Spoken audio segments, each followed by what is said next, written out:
il ne faut même pas envisager cela, parce que la réalité, lorsqu'on dit Pourquoi? un nouveau mandat pour Paul Biya, la réalité est qu'il n'y a pas de nouveau mandat de Paul Biya. Il y a un nouveau mandat. C'est lui qui est candidat, hein? Comment? C'est lui qui est candidat quand même, hein? Bon, mais il est candidat, mais tout le monde sait que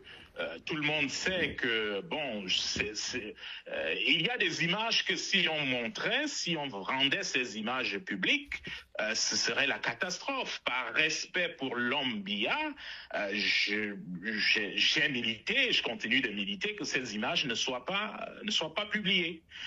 Donc, il y a ces images de drone qui montrent clairement le président hors capacité. Donc, lorsque nous disons que le président Paul Biya est hors capacité, il y a des évidences de tout cela.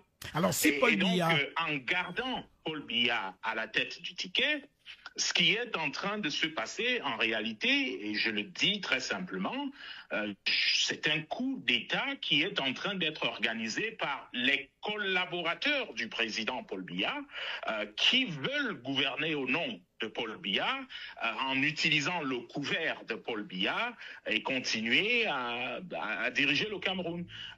Vous savez, lorsque c'est devenu clair pour moi que leur intention était de maintenir Paul Biya au pouvoir, moi j'ai pris sur moi d'écrire à au moins 3 des 4 ou 5 personnes qui ont accès direct au président.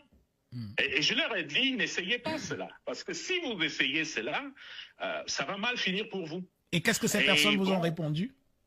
Comment? Qu'est-ce que ces personnes vous ont répondu? Bon, il y a un ministre de la République qui m'a dit, bon, il faut rester calme, on maîtrise la situation, on maîtrise, et Atanganji sait ce qu'il a à faire, Mbariangele et puis le ministre de la Défense savent ce qu'il y a à faire, nous sommes au contrôle. Et quand vous entendez des réponses comme celle-là, vous ne pouvez que vous énerver. Vous ne pouvez que vous énerver parce que voici des gens qui pensent que comme ils ont brimé le peuple camerounais pendant, je ne sais pas, 30, 40 ans, et il suffit qu'il fouette. D'ailleurs, ne prenez pas mes paroles pour cela. Le ministre de l'administration territoriale lui-même, je l'ai entendu dire que...